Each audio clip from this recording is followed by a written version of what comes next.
దేవునిని గణపరచడం, దేవునిని ఆరాధించడం అనేది చాలా ప్రాముఖ్యమైన జీవితమైన చెప్పడానికి ఏ విధమైన సందేహం లేదు.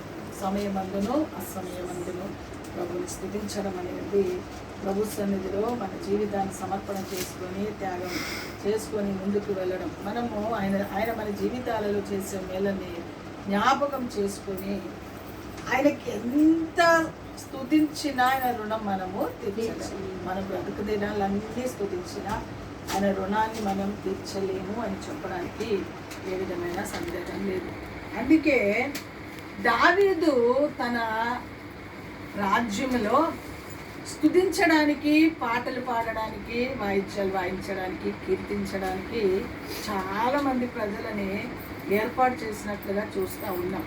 దేవుని బిడ్డలారా, ఎందుకు అంటే స్తుతులు చెల్లించడము, పాటలు పాడడము.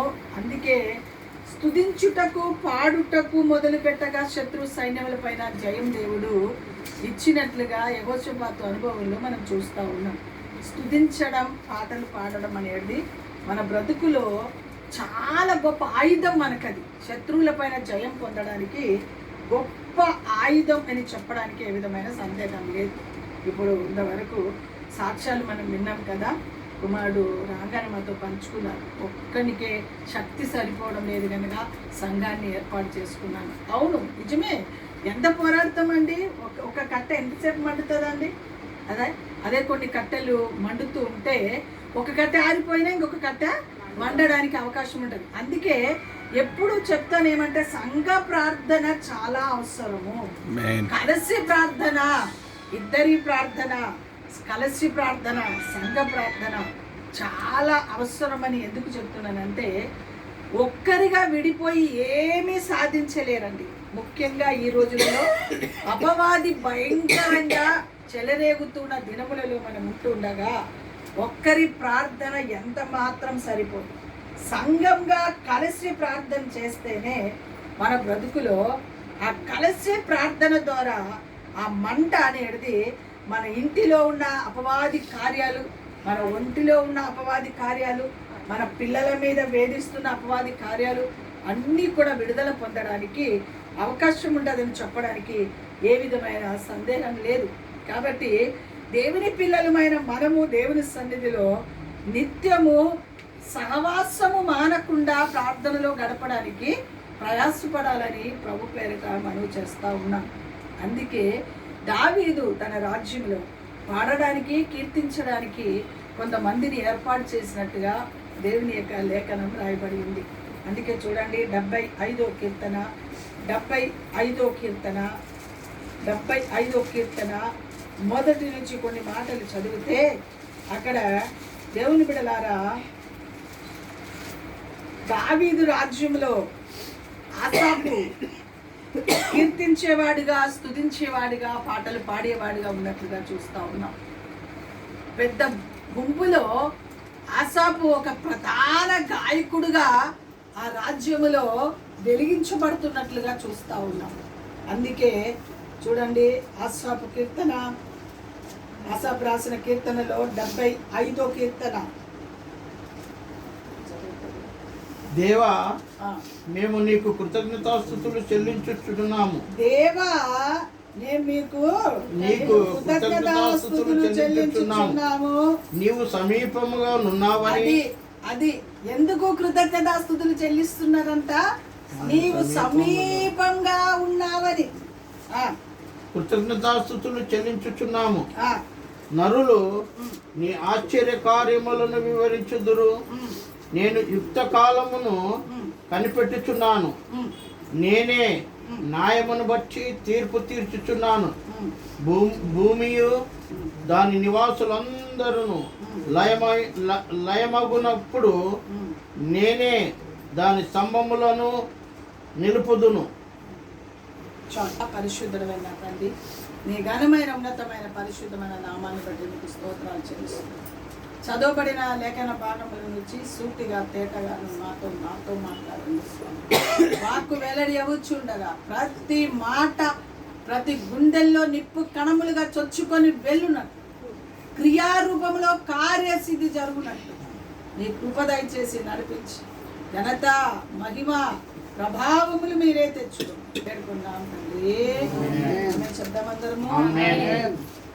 మళ్ళొకసారి చదువుదాం. 75వ కీర్తన. దేవా దేవా మేము నీకు కృతజ్ఞతాస్తుతులు నేను నీకు కృతజ్ఞతాస్తుతులు చెల్లించుచున్నాం. నీవు సమీపముగా ఉన్నావని. నీవు సమీపంగా ఉన్నావని. దేవుడంట సమీపంగా ఉన్నాడని తెలుసుకున్నారంట వాళ్ళు. అమ్మా, దేవుడు మనకు సమీపంగా ఉన్నాడని తెలుసుకోనంట ఏం చెల్లించడానికి ఇష్టపడుతున్నారు? కృతజ్ఞతాస్తుతులు చెల్లించడానికి ఇష్టపడుతున్నట్లుగా చూస్తున్నాం. అంతేకాదు నీవు సమీపముగా ఉన్నావని కృతజ్ఞతాస్తుతులు చెల్లించుచున్నాము. నరులని ఆశ్చర్య కార్యములను వివరింతురు. నరులని ఆశ్చర్య కార్యములను వివరింతురు. ఇక్కడ వివరించే వాళ్ళుగా ఉన్నారండి ఈరోజు. ఎన్ని ఆశ్చర్య కార్యాలు మన బ్రతుకులో దేవుడు చేస్తున్నాడండి. ఎన్ని గొప్ప కార్యాలు దేవుడు జరిగిస్తున్నాడండి. ఈ ప్రాణం ఈ విధంగా ఉందంటే అది ఆశ్చర్యకార్యమే కాదా? దేవుడు మనల్ని సజీవులుగా ఉంచాడంటే ఆశ్చర్య కార్యాలు కదా? ప్రతిరోజు మనల్ని కాపాడబడుతున్నామంటే అది ఆశ్చర్య కార్యాలు కాదా? ఈ రోజు కనబడిన వారు రేపటి దినము కనబడలేని మహాభయంకరమైన స్థితిలో మనం ఉన్నాం. కానీ ఈరోజు మనం సజీవులుగా ఉండి దేవుని స్తుతించుచున్నామంటే అది గొప్ప ఆశ్చర్య కార్యం. అందుకే అంటున్నారు అక్కడ, నరులని ఆశ్చర్య కార్యములను నేను యుక్త కాలమును కనిపెట్టుచున్నాను. నేనే న్యాయమును బట్టి తీర్పు తీర్చుచున్నాను. దేవుడు న్యాయమును బట్టి తీర్పు తీరుస్తాడు. మనుషులు ఒకవేళ అన్యాయాన్ని బట్టి తీర్పు తీరుస్తాడేమో, కానీ దేవుడు మాత్రము న్యాయమును బట్టే తీర్పు తీరుస్తాడు. మనం చేసే కార్యాలన్నిటిని లిస్టులో రాసుకుంటాడు. ఆ లిస్టు చూసి అందులో న్యాయం ఎంత ఉన్నదో, అందులో అన్యాయం ఎంత ఉన్నదో వాటిని తెలుసుకొని దేవుడు తీర్పు తీరుస్తాడు. కానీ మనం చేయవలసింది ఒకటే, మనం చేయవలసిన పని ఒకటి, దేవునికి నిత్యము కృతజ్ఞతాస్తుతులు చెల్లించడానికి మన జీవితాన్ని సమర్పణ చేయాలి. ఎప్పుడు కూడా దేవుని సన్నిధిలో ఆయన మనకు సమీపంగా ఉన్నాడు. ఆయన మన ప్రార్థన ఆలగిస్తాడు. ఆయన మన స్తుతులు ఆలగిస్తాడు. మన జీవితంలో అద్భుతమైన కార్యాలు నిత్యం చేస్తాడు. నిత్యమైన మనతోనే ఉన్నాడు అనే నమ్మకంతో, గొప్ప తీర్మానంతో దేవుని సన్నిధిలో మనము కృతజ్ఞతాస్తుతులు స్తోత్రాలు చెల్లించడానికి జీవితాన్ని గనక సమర్పణ చేస్తే మనలను బట్టి మన దేవుడు సంతోషించుదురుగాక. మన జీవితంలో దేవుడు చేసే ప్రతి ఆశ్చర్య క్రియలని బట్టి మనం నిత్యము దేవునిని స్తుతించి గణపరిచే అనుభవము దేవుని పిల్లలమైన మనలో ఉండాలని ప్రభు యొక్క కోరిక, ఆశ. దావీదు యొక్క అనుభవం అదే. దావీదు జీవితంలో చేసిన కార్యాలన్నిటినీ జ్ఞాపకం చేసుకొని స్తుతించడానికి కీర్తన, దేవుని బిడ్డల పాటలు పాడేవారిగా, కీర్తించేవారిగా, స్తుతించేవారిగా తన రాజ్యంలో కొంతమందిని ఏర్పాటు చేస్తే అందులో ఆసాపు కూడా ఉన్నట్లుగా చూస్తా ఉన్నాం. స్తోత్రం, హల్లెలూయా, హల్లెలూయా.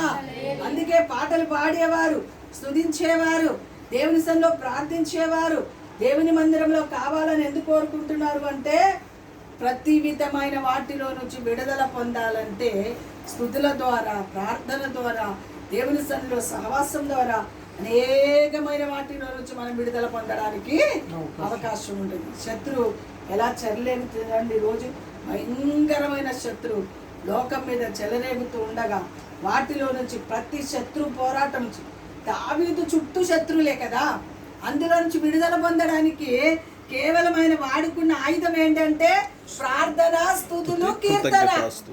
ఇదే ఆయుధం ఆయన చేతిలో.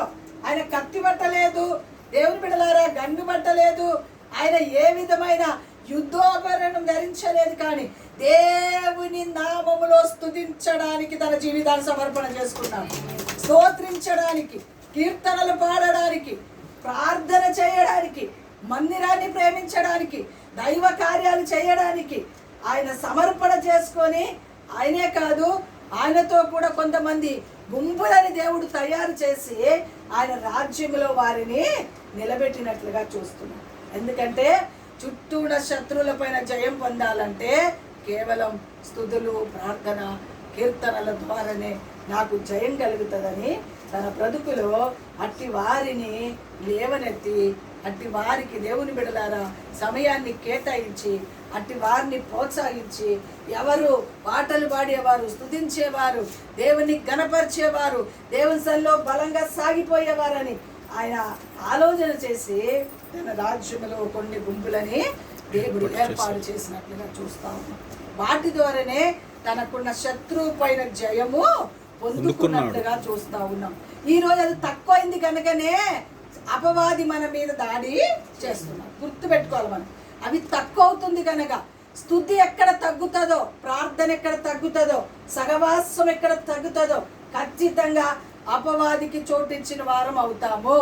అందుకే నా రాకడ సమీపించుచున్న కొలది మరి ఎక్కువగా కూడుకొనుడి, మరి ఎక్కువగా కూడుకొనుడి అని దేవుని యొక్క గ్రంథములో ఎందుకు రాపించారు అంటే అపవాది మెల్లమెల్లగా దేవుని సహవాసం నుంచి దూరం చేయడానికి వాడు ఎన్నో ప్రయత్నాలు చేస్తాడు.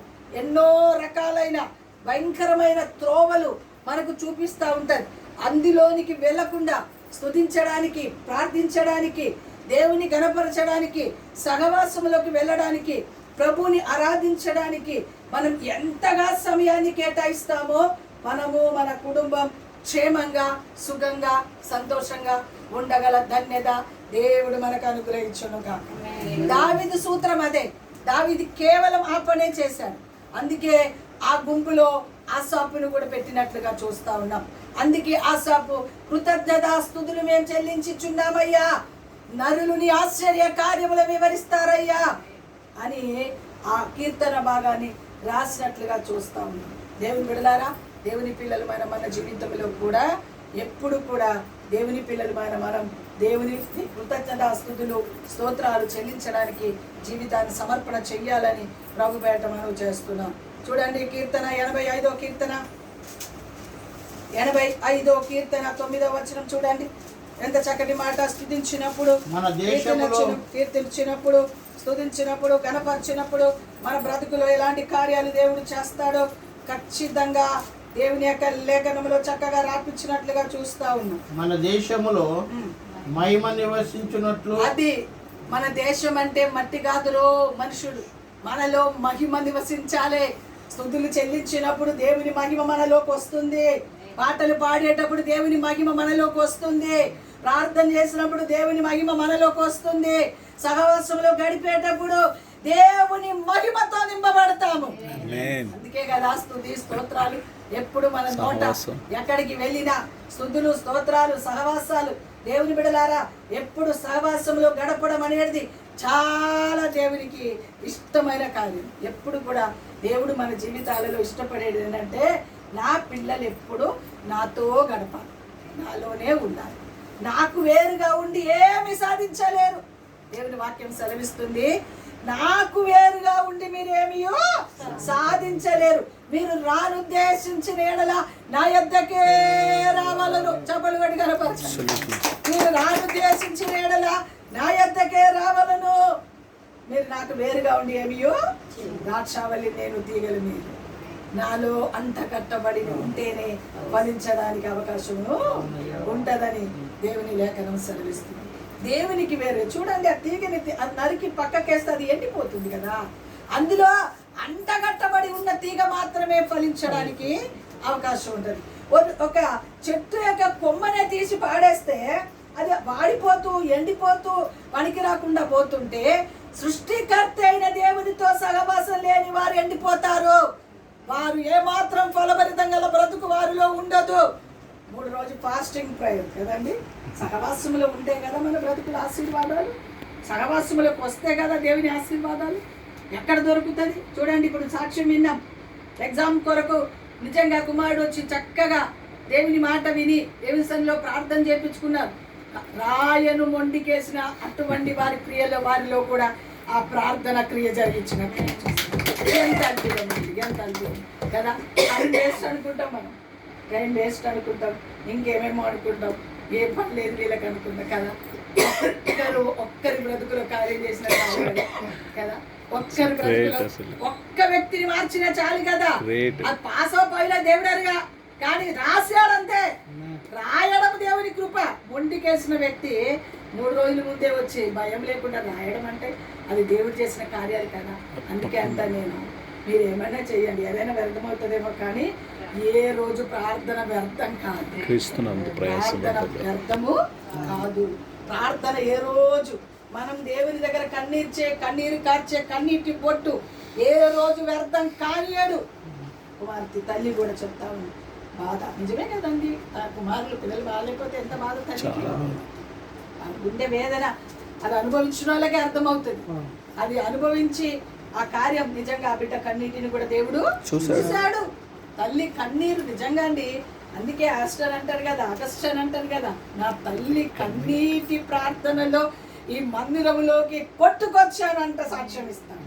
దేవుని బిడ్డలారా, అది కదా తల్లి ప్రార్థన పిల్లలకి ఎంత అండగా ఉంటుందో తెలుసా అండి. తల్లి అసలు కన్నీరు, అందుకే అన్నారు రోదన చేయి స్త్రీలను పిలవనివ్వండి, కన్నీరు కార్చి వారిని పిలవనివ్వండి. పురుషులను పిలవమని చెప్పాలి, పురుషులు ఉన్నారు కన్నీరు కార్చారు, కానీ పిలువమని ఎవరికి చెప్తారు తెలుసా? స్త్రీలకు ఆజ్ఞ ఇచ్చారు, కన్నీరు కార్చు స్త్రీలని పిలవనివ్వండి, వారిని కనుగొని వారిని పిలవండి, అంగలార్పు విద్యను వారికి నేర్పించండి అని చెప్పారు. ఎందుకు అంటే ఆ తల్లి కడుపు వేదన, గుండె వేదన దేవునికి బాగా తెలుసు. అందుకే ఆదరణ లేని వారి విషయంలో కూడా ఏమంటారు, ఒకరి తల్లి వారిని ఆదరించినట్లుగా నేను వారిని ఆదరిస్తాను అన్నాడు. తల్లి ఆదరించినట్టుగా తండ్రులు ఆదరించలేరు, వారికి అంత ఓపిక ఉండదు, వారికి సహనం ఉండదు. దేవుని బిడ్డలారా, ఆ బాధే వేరుగుంటది. వారికి ఇచ్చిందే తల్లికి ఇచ్చింది, తండ్రికి ఇచ్చింది తల్లికి ఇచ్చిందే. ఒక్కొక్క బాధ్యతలు తండ్రికి ఇస్తారు, ఒక్కొక్క బాధ్యతలు తల్లికి ఇస్తారు. దేవుని బిడ్డలు వారు చేసి మనం చేస్తేనే కార్యాలు జరగడానికి, ఆ కుటుంబం చక్కగా వెళ్ళడానికి అవకాశం ఉంటుంది. స్తోత్రం, హల్లెలూయా. అందుకే ఎప్పుడు చెప్తా నేను, లేడీస్ ఖచ్చితంగా దేవుని మందిరంలో ప్రార్థన చేయడానికి రండమ్మా, సహవాసంలోకి రండమ్మా. మన ప్రార్థన దేవుని సన్నిధిలో ఎంతో గొప్ప కార్యాలు మన బ్రతుకులో చేస్తారని ఎప్పటికప్పుడు ఎందుకు పిలిపిస్తారంటే, దేవుని సన్నిధిలో చేసే కొట్టుకు దేవుడు సహాయము చేస్తాడు. తప్పక దేవుడు అద్భుతమైన కార్యాలు చేస్తాడు. దేవుని బిడ్డలారా, అక్కడ అదే అంటున్నారు దేవుని బిడ్డలు 80 దేవుని బిడ్డల కీర్తనలో ఏమంటున్నారండి? 85వ కీర్తన 9వ వచనంలో మన దేశంలో మహిమ నివసించినట్లు. చూసారా ఎలా వస్తుందండి మహిమ ఎలా వస్తుంది? స్తుతించినప్పుడు, కీర్తించినప్పుడు, ప్రార్థన చేసినప్పుడు, సహవాసంలో గడిపినప్పుడు దేవుని మహిమ మనలోకి రావడానికి అవకాశం ఉంటుంది. ఆ మహిమ ఏం చేస్తుందంటే శత్రువుల పైన జయాన్ని కలగజేస్తుంది. అందుకే దావీదు తన రాజ్యంలో అలాంటి వారిని సిద్ధపరచుకొని పెట్టుకున్నాడు.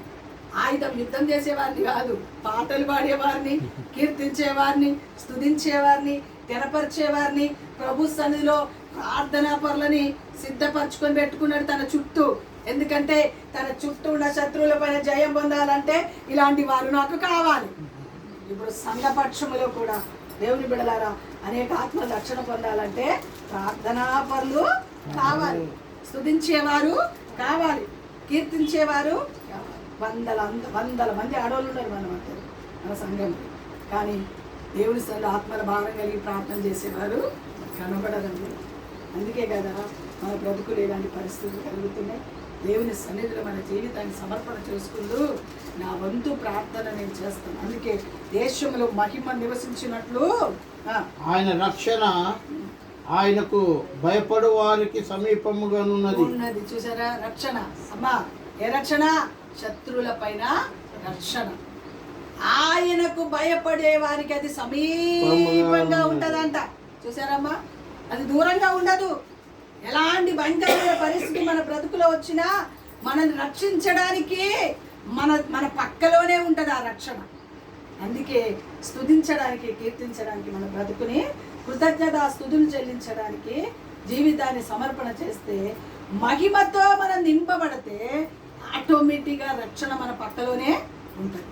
మన కుటుంబానికి, మన పిల్లలకు ఖచ్చితంగా. ఇప్పుడు కుమారుడు సాక్ష్యం, ఎక్కడికి వెళ్ళిన దేవుని కాపుదల ఆయనకి ఉండాలి. అవును, ఉంటుంది. ఎప్పుడు ఉంటుంది? దేవుని స్తుతించి గణపరచినప్పుడు ఖచ్చితంగా ఆ కార్యం దేవుడు జరిగిస్తాడు. కిందికి కృపా సత్యములు కలుసుకున్నవి, నీతి సమాధానములు ఒకదానినొకటి ముద్దు నీతి పెట్టుకున్నవి. సమాధానములు ఒక్కదానికొకటి ఏం చేస్తుందంట? అది ముద్దు పెట్టుకున్నవి. ముద్దు పెట్టుకొనిచున్నదంట. భూమిలో నుండి సత్యము మొలుచును, ఆకాశములో నుండి నీతి పారజూచును. యెహోవా ఉత్తమమైన దాన్ని అనుగ్రహించును. అది యెహోవా ఉత్తమమైన వాటిని అనుగ్రహించును. దానిని అనుగ్రహించును. మన భూమి దాని ఫలమిచ్చును. నీతి ఆయనకు ముందు నడుచును. నీతి ఆయనకు ముందుగా నడుస్తుంది. భూమి ఫలమిస్తుంది. స్తుతించడం ద్వారా ఇన్ని కార్యాలు ఉన్నాయి మనకు. సంరక్షణ, మహిమతో నింపబడతాం. రక్షణ మనకు సమీపంగా ఉంటుంది. మనం నీతి మనలో నుండి మొలివడానికి అవకాశం ఉంటుంది. ఎప్పటికప్పుడు నీతి కార్యాలే మనలో నుంచి బయటికి రావడానికి అవకాశం ఉంటుంది. అంతేకాదు సత్యము, సమాధానము ఎప్పటికప్పుడు ఒకటి ఏమవుతుందంట? ముద్దు పెట్టుకుంటుందంట. అంతేకాదు భూమి తన ఫలం ఇస్తుందంట. మనం ఏది చేపట్టినా దాని ఫలం అది తప్పక మనం అనుభవించడానికి దేవుడు సహాయము చేస్తాడు. కేవలం స్తుతుల ద్వారా, కీర్తన ద్వారా, ప్రార్థన ద్వారా ఇన్ని కార్యాలు దేవుడు మన ఎడల జరిగిస్తానని వాగ్దానం చేస్తా ఉన్నాడు. కేవలం స్తుతులు అండి, కృతజ్ఞత స్తుతులు. ఎల్లప్పుడూ కూడా మనం దేవుని సన్నిధిలో స్తుతించి గణపరచడం ద్వారా గొప్ప కార్యాలు మనం కనులారా చూడగలుగుతాం. ఈ ఆశీర్వాదాలన్నీ, రక్షణ మనకు సమీపంగా, అన్నిటికంటే ముఖ్యంగా రక్షణ మనకు సమీపంగా ఉంటుందంట. ఏ క్షణంలో ఏది జరగబోతుందో వెంటనే కాపాడడానికి దిగి వస్తాను. అది కదా రక్షణ, అది కదా దైవ కార్యాలు. ఈ లోకంలో ఏది కావాలో మనకు? రక్షణే కావాలి. పాపం నుంచి రక్షణ ఒక వంద అయితే మనము ఎక్కడికి వెళ్ళినా, ఏ పని చేసినా, ఏ కార్యాలు చేసినా అందులో ప్రతి కీడులో నుంచి, పోరాటంలో నుంచి, బాధలో నుంచి, సమస్యల నుంచి, బలహీనతలో నుంచి కాపాడబడమే రక్షణ. అది మనకు సమీపంగా ఉంటుందంట. అమ్మా అర్థమవుతుందా? అది మనకు సమీపంగా ఉంటుంది. అది మనకు కాపుదలగా ఉంటుంది. అది మనల్ని కాపాడుతూనే ఉంటుంది. కేవలం స్తుతుల ద్వారా, కృతజ్ఞతాస్తుతుల ద్వారా, దేవుని మహిమపరచడం ద్వారా దేవుని మహిమ మనలోనికి దిగి వస్తూ ఉంటుంది. దైవ కార్యాలు, నరులు తన ఆశ్చర్యకరమైన కార్యాలను వివరించడానికి సహాయము చేస్తారు. కాబట్టి దేవుని సన్నిధిలో ఎల్లప్పుడూ కూడా స్తుతించినప్పుడు ఇలాంటి ఆశీర్వాదాలన్నీ మన బ్రతుకులో కలుగుతాయని దేవుని లేఖనం సెలవిస్తూ ఉంది. చూడండి, విలాపవాక్యం 4:18 ఒక మాట రాయబడింది. చూడండి, విలాపవాక్యం 4:18.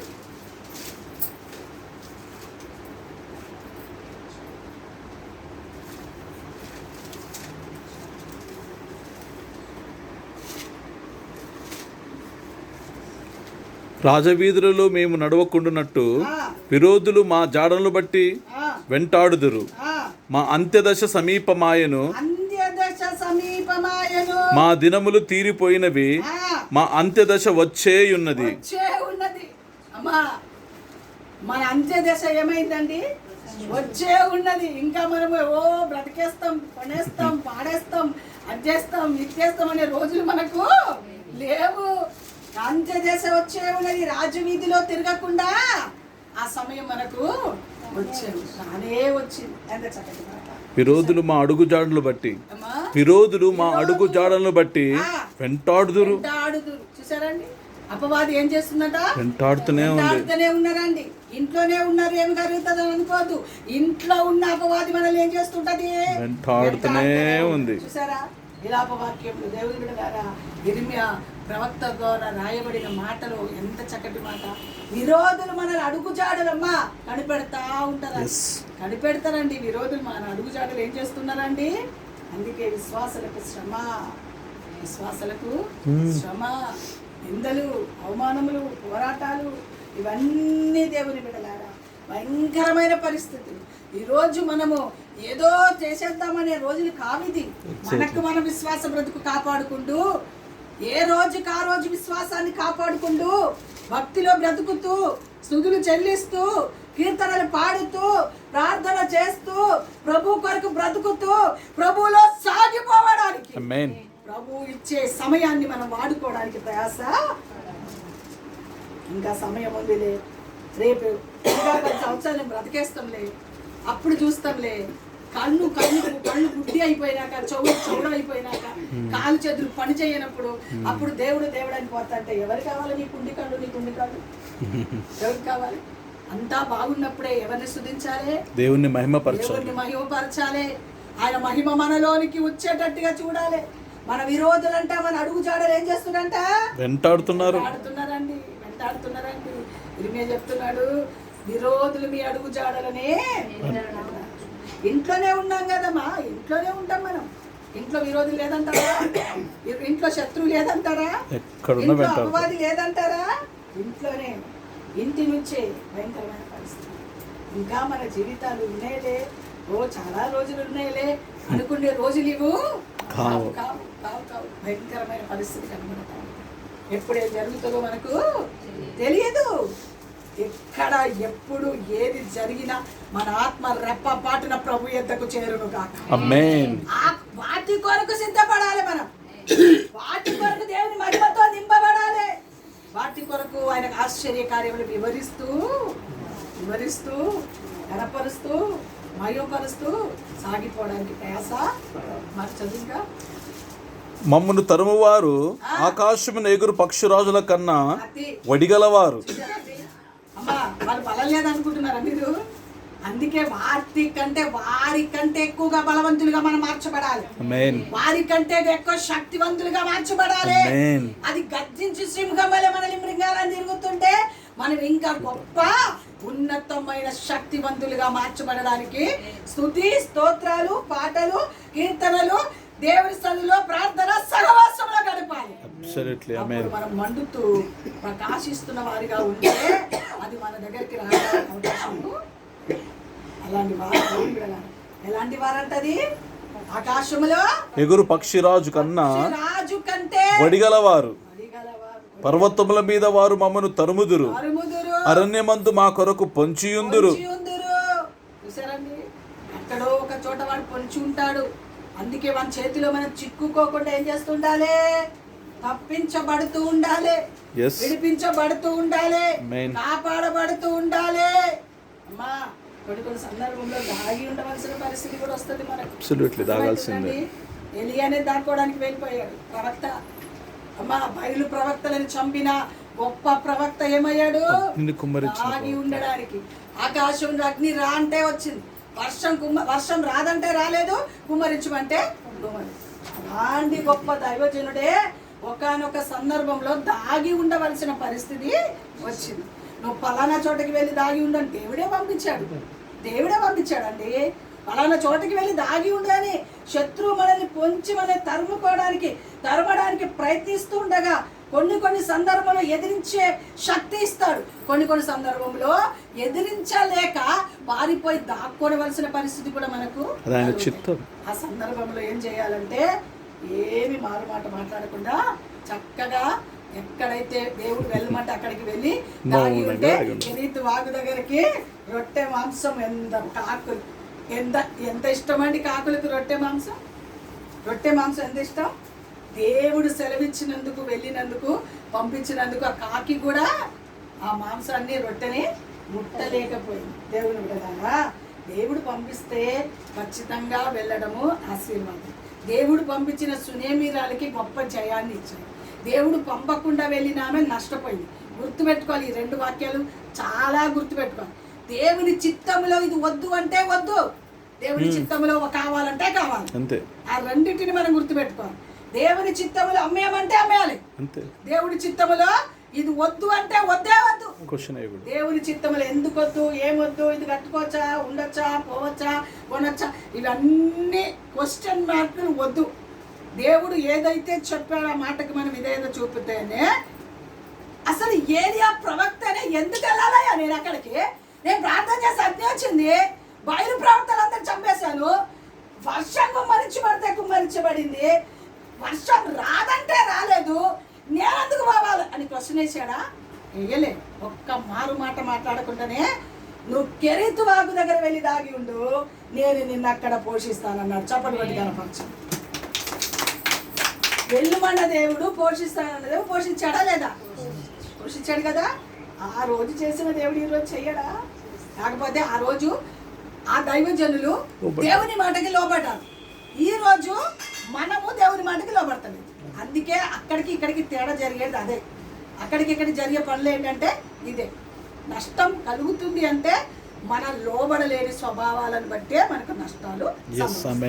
వాక్యం మారలేదు, దేవుడు మారలే, మనం మారాం. మన గుణాలు మారినాయి, మన లోబడలేని స్వభావాలు, అవిధేయత, ఇష్టం లేని కార్యాలు, దేవునికి ఆయాసకరమైన కార్యాలు ఎన్ని ఉన్నాయండి మనలో?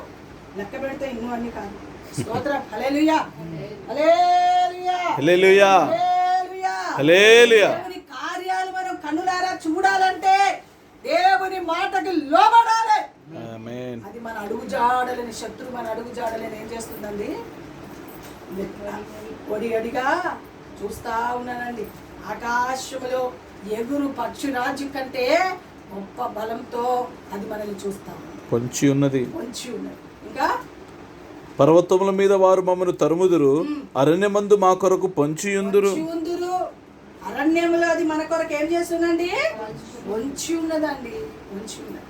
అందుకే మనం ఎప్పుడు కూడా మనం స్తుతులు, స్తోత్రాలు, ప్రార్థనలు, సహవాసాలు ఏది మానకుండా ప్రభువుని గణపరిచి, అందుకే దావీదు తన కొరకు పొంచి ఉన్న వారందరి చేతుల నుంచి కాపాడబడడానికే వీరందరినీ తన రాజ్యంలో ఏర్పాటు చేసుకున్నాడు.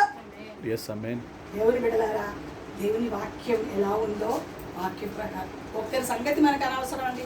వాక్యంలో ఏముందో ఆ ప్రకారంగా మనం నడిచి మన బ్రతుకులు మనం కాపాడుకుందరు గాక, మన జీవితాలు, మన కుటుంబాలు మనం కాపాడుకుందరు గాక. ఎవరి సంగతి మనకు అనవసరం, ఎవరి జోలి మనకొద్దు. మనం మనకే, మనది మనకే. మనం వెళ్ళబోయే రాజ్యానికి మనం వారసులుగా మార్చబడాలి. ఎక్కడ నుంచి మన ప్రాణం పోయినా, ఎక్కడ నుంచి మన ప్రాణం పోయినా అక్కడ నుంచి మన ఆత్మ ఎక్కడికి వెళ్ళాలి? అది ఆ తీర్మానం ఉండాలి మనం. ఆ తీర్మానం ఉంటేనే మన బ్రతుకులో గొప్ప ఆశీర్వాదాలు మన కన్నులారా చూడగలుగుతామని చెప్పడానికి ఏ విధమైన సందేహం లేదు. కాబట్టి దేవుడి బిడ్డలారా, అపవాది పొంచి ఉన్నారు, అది మన అడుగులన్నిటినీ కనిపెడుతుంది. మనం ఎక్కడ వెళ్తుందో కనిపెడుతుంది. మనోళ్ళకి తెలియకపోవచ్చు, కానీ వానికి తెలుసు. మనం ఎక్కడ పోతున్నామో వానికి తెలుసు, మనం ఏం చేస్తున్నామో వానికి తెలుసు. దేవుని బిడ్డలారా, ఏది మనము తప్పు మార్గంలో వెళ్తున్నామో వానికి బాగా తెలుసు. ఎప్పుడైతే దేవునికి విరోధమైన మార్గంలో మనం వెళ్తామో ఆ అడుగుని వాడు కనిపెడతాడు. అడుగుని కనిపెట్టి మనల్ని ఎక్కడో ఒక చోట మనల్ని పతనం చేయడానికి ప్రయత్నము చేస్తాం. అందుకే అది జాగ్రత్తగా జీవితాన్ని కట్టుకొనొచ్చు. జీవితాన్ని దేవుని బిడలారా దేవుని కొరకు సమర్పణ చేస్తూ దావీదు అందుకేనండి తన రాజ్యములు ఇలాంటి వారందరినీ నేను నా అపవాది చేతిలో నుంచి, శత్రువు చేతిలో నుంచి నేను కాపాడబడాలంటే నా చుట్టూ స్తుతించేవారు ఉండాలి, నా చుట్టూ కీర్తించేవారు ఉండాలి, పాటలు పాడేవారు ఉండాలి. అందుకే యెహోషాపాతు ఎవరిని ఏర్పాటు చేసుకున్నారు? స్తుతించుటకు పాడుటకును వారు మొదలు పెట్టగా శత్రువులందరూ కూడా ఏమయ్యారండి? ఒకరినొకరు పొడుచుకొని తెచ్చారు, ఒక్కరికొకరు పొడుచుకొని చచ్చారు. మాటుగాలని పంపి శత్రు సైన్యములని చంపి వారికి వారు ఒకరికొకరు పొడుచుకొని చచ్చిపోయినట్టుగా చూస్తాం. కాబట్టి మన బ్రతుకులో కూడా మనం మట్టి అనుభవంలోకి మార్చబడడానికి జీవితాన్ని సమర్పణ చేయాలని ప్రభు పేరట మనవి చేస్తుంది. 145వ కీర్తన 18వ వచనం చదువుతాం. 145వ కీర్తన 18వ వచనం. 145వ కీర్తన 18వ వచనం.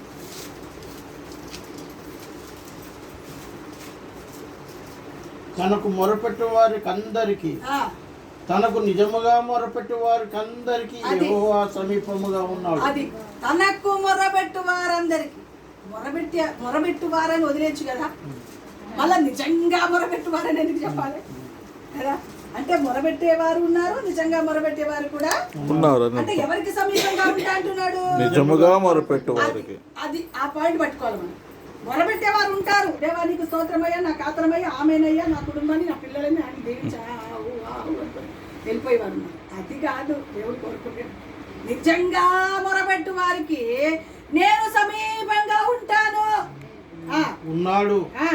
యెహోవా సమీపముగా ఉన్నాడు. తన యందు భయభక్తులు గల వారి కోరిక ఆయన నెరవేర్చును. ఆమేన్. నిజంగా మొరబెట్టి దేవుని సన్నిధిలో భయము భక్తి కలిగి ఉంటే తప్పక వారి కోరిక దేవుడు సఫలం చెయ్యను గాక. ఆమేన్. తప్పక వారి కోరికలు నెరవేర్చును గాక. ఆమేన్. వాక్యమే దేవుడు, దేవుడే వాక్యం కదా. తప్పక నెరవేరుస్తాడు. ఎప్పుడు నెరవేరుస్తాడు? తన యందు భయభక్తులు కలిగిన వారి కోరిక. నిజంగా మొరబెట్టే వారికి ఆయన సమీపంగా ఉన్నాడంట. అంతేకాదు భయము భక్తి కలిగి ఉంటే తప్పక వారి కోరికలు. ఆయన ఈ రోజు భయం ఉంటే భక్తి లేదు, భక్తి ఉంటే భయం లేదండి. ఏదో భక్తి ఉన్నట్టు నటరా, భయం ఉన్నట్టు నటన చేస్తారే కానీ భక్తి ఉంటే భయం లేదు, భయం ఉంటే భక్తి లేదు. ఈ రోజులలో దేవుని బిడ్డలారా ఎక్కడ కనబడుతుందండి క్రైస్తవులకు భయము భక్తి? రెండు సమానంగా ఎవరు కనబడుతుంది? ఒకటి ఉండే ఒకటి ఉండదు. నిజంగా మొరబెట్టే అనుభవాలు లేవు. వచ్చామంటే వచ్చాము, వెళ్ళామంటే వెళ్ళాము, కన్నీటితో ప్రార్థన చేద్దాము, నశించుకోవచ్చిన ఆత్మల భారం కలిగి మొరబెడదాము అని ఎప్పుడైనా అంటే వారి భారంతో దేవుని సన్నిధికి వచ్చి ప్రార్థన చేసే అనుభవాలు ఈ రోజులలో లేవు. అందుకే మన బ్రతుకుల కార్యాలు మనం చూడలేకపోతున్నాం. స్తోత్రం. హల్లెలూయా, హల్లెలూయా. అందుకే ద్వితీయోపదేశకాండం 4:7 ద్వితీయోపదేశకాండం 4:7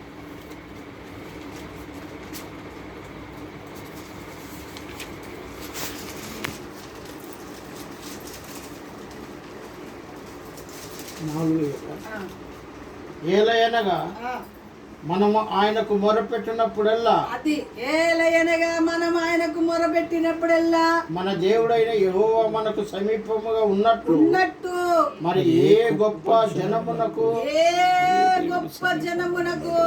దేవుడు సమీపముగా ఉన్నాడు? ఏ దేవుడు సమీపంగా ఉన్నాడు చెప్పండి. ఏలయనగా మనం మొరబెట్టినప్పుడల్లా ఆయన ఏం చేస్తున్నాడు? మనకు సమీపంగా ఉన్నట్టు. ఏ జనమునకు ఏ దేవుడు మరి ఏ గొప్ప జనమునకు ఏ దేవుడు సమీపంగా ఉన్నాడు? మొరబెట్టినప్పుడు వెంటనే దిగి వస్తాడమ్మా మన దేవుడు. మనం మొరబెట్టినప్పుడు, మనం కీర్తించినప్పుడు ఆయన మహిమతో నింపుతాడమ్మా మన దేవుడు. ఆయన సన్నిధి మనతో ఉంటదమ్మా. రక్షించడానికి మన పక్కన ఉంటాడమ్మా. ఇది కదా దైవ కార్యాలు, ఇది కదా దేవుని కార్యాలు. మనం మొరబెట్టకనే కదా, దేవుని దగ్గరికి సమీపించకనే కదా, దేవుని కార్యాలు చేయకనే కదా ఇలాంటి భయంకరమైన నష్టాలు కుటుంబాలలో, జీవితాలలో భయంకరమైన పరిస్థితులు ఎందుకు వస్తున్నాయి మన బ్రతుకులో? మొరబెట్టనందుకు, దేవుని సన్నిధిలో స్తుతించనందుకు, కీర్తించనందుకు. సమయం దొరికినప్పుడల్లా ఇంకా సమయం ఉంది అని అనుకోవడం వేస్ట్. శత్రువు మన అడుగుజాడలని కనిపెడుతున్నాడు. ఎక్కడ వీడు దొరుకుతారు, ఎక్కడ ఈమె దొరుకుతుందో అని ఏ క్షణములో ఏమి చెయ్యాలని వాడు కనిపెడుతున్నాడు. అందుకే ఎప్పుడు ప్రార్థన, కీర్తన, స్తుతులు దేవుని స్థలంలో. అందుకే అంటాడు కదా, మీరు మొరబెట్టినప్పుడల్లా మీ దేవుడు మీకు సమీపంగా ఉన్నట్టు. ఏ గొప్ప జనమునకు ఏ దేవుడు సమీపంగా ఉన్నాడమ్మా? మన దేవుడు మనకు సమీపంగా ఉన్నట్టు ఏ దేవుడు సమీపంగా ఉంటాడు చెప్పండి? దేవుని సన్నిధిలో మన బ్రతుకు. ఇంత గొప్ప దేవుణ్ణి మనం కలిగి ఉన్నందుకు ఎంత ధన్యులమో. ఇంత గొప్ప దేవుణ్ణి మనం అనుసరించినందుకు, ఇంత గొప్ప రక్షణ మనం పొందుకున్నందుకు మనం ఎంత ధన్యులమండి, ఎంత ధన్యులం. ఆ ధన్యత మనకు గుర్తవుతుంది. ఆ ధన్యత ఎలాంటిదో మనకు అర్థం కాకనే రోజు మనుషులు సతమతం అయిపోతారన్నమాట. నిజంగా ఆ మనస్సు నిజంగా మనలో ఉంటే ఖచ్చితంగా దైవాశీర్వాదాలు మనము కనులగా చూడగల కృప దేవుడు మనకు ఇస్తాడు. అందుకే ప్రసంగి గ్రంథంలో 5:1 చేస్తాను మాట. ప్రసంగి 5:1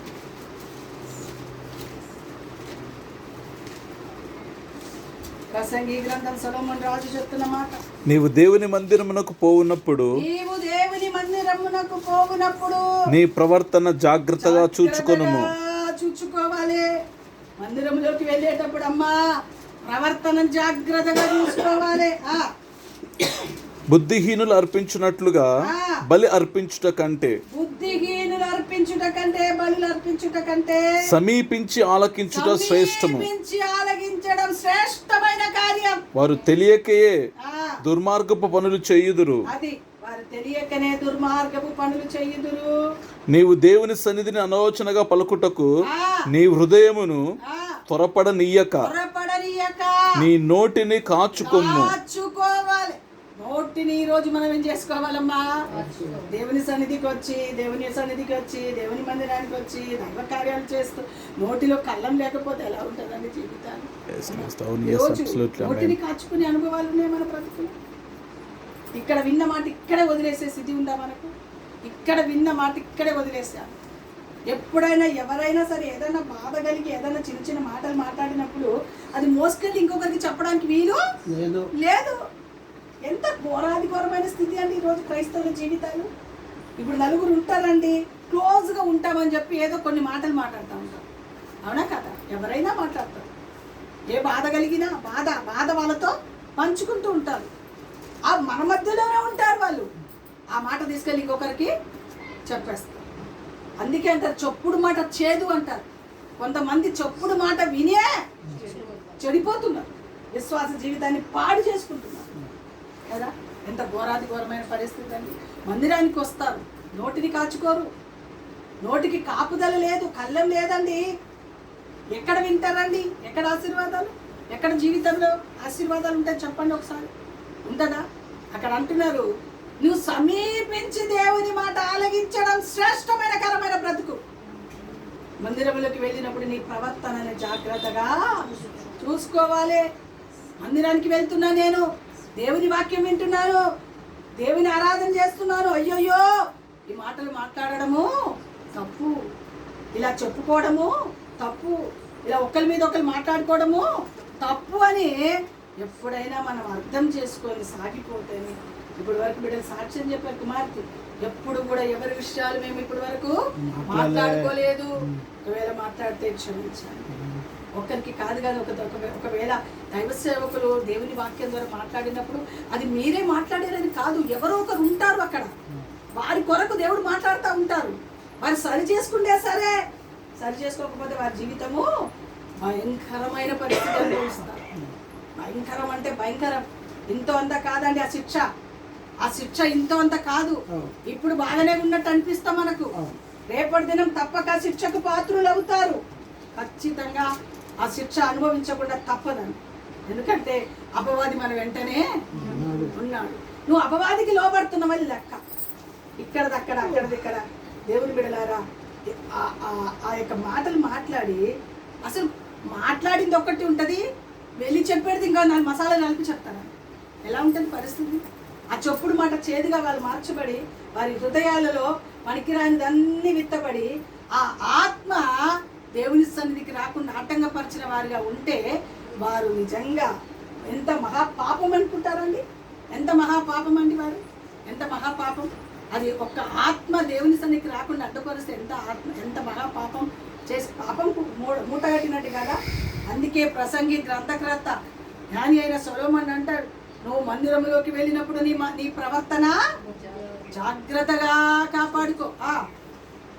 నీ దేవుని సన్నిధిని ఆలోచనగా పలకకూడదు. నీ హృదయమును త్వరపడనీయక నీ నోటిని కాచుకోనుము. దేవుడు ఆకాశమందున్నాడు, నీవు భూమి మీద ఉన్నావు, కావున నీ మాటలు కొద్దిగా ఉండవలెను. మన మాటలు ఎప్పుడు 2-3 మాటలతో ఖర్చు. అర్థమవుతుందా? విస్తారంగా పిచ్చి అన్నీ మాట్లాడి పిచ్చి మాటలు అన్నీ మాట్లాడి వ్యర్థంగా సమయాన్ని పోలించేదానికంటే ఆ సమయం స్తుతించడానికి, పాడడానికి, ప్రార్థన చేయడానికి ఇచ్చుకోవాలి ఆ సమయాన్ని. ఆ మాటలు ఎప్పుడు కూడా కొద్దిగా ఉన్నాయి.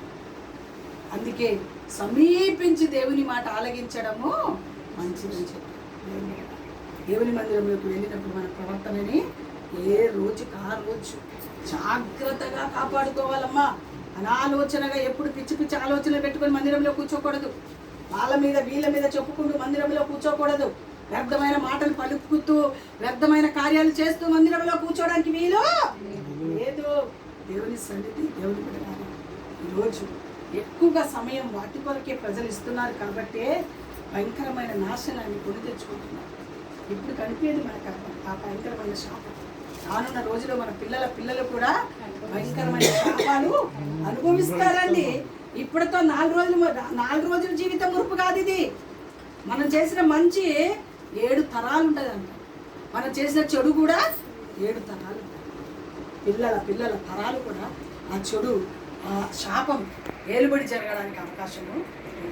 అందుకే చాలా జాగ్రత్తగా జీవితాన్ని కాపాడుకోవడానికి దేవుని సన్నిధిలో నిత్యం స్తుతించి ప్రార్థన చేసి నిజంగా మొరపెట్టి సమీపంగా ఉండి దేవుని మాట ఆలగించి మాట ప్రకారం నడిచి దైవాశీర్వాదాలు పొందడానికి జీవితాన్ని కనుక సమర్పణ చేస్తే గొప్ప ఆశీర్వాదాలు మన కన్నులారా. మన దేవుడు మన మాట వినకపోతే ఎవరి మాట వింటారండి చెప్పండి. అమ్మ మన పిల్లలు చిన్నగా మాట్లాడితే ఎంత మంచిగా వింటామండి మనం, వింటామా లేదా అమ్మ?